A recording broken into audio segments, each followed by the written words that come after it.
Welcome back. A comeback from a setback is the strategy 30-year-old Jaseine Greenfield is now contemplating, even as she tries to come to terms with the suspicious death of her only cow.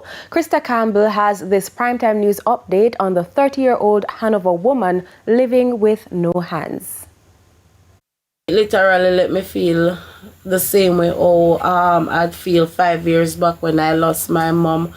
Breaking down, feel like giving up. Enough to make a trying livestock farmer cry.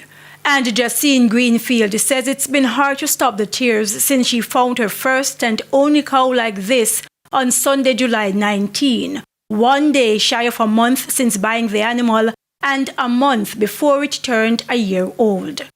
About a year and a half from now, my son will be doing CXC, and I'm just trying to do stuff where later on when I'm supposed to pay for his CXC subjects, I don't have to turn to the public or turn to anyone to seek any help. I can literally help myself. She says her grandmother checked on the animal sometime after 6 o'clock Sunday morning in bushes near her home, incidentally in the same area where Jaseine was attacked by her ex-partner, losing both hands while 3 months pregnant with her daughter in 2017.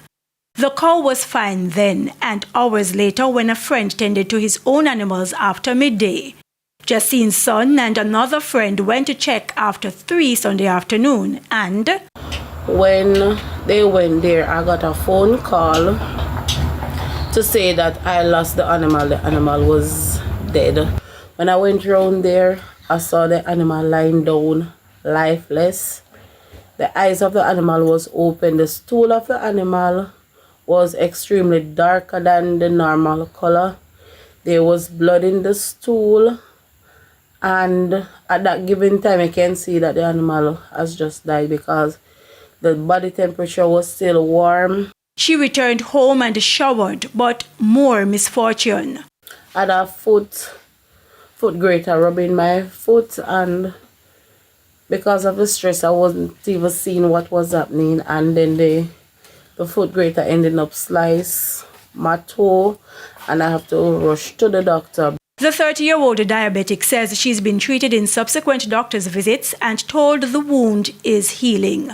But why would anyone target her animal? It's really puzzling me knowing that I don't know what I have done wrong. Make someone would really want to do me that, but only God could really answer me and say and tell me why.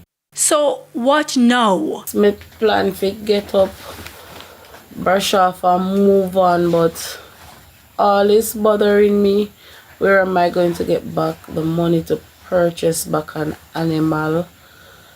And to be honest, if I get to purchase back one, I won't have him where I had him the first time. I would be having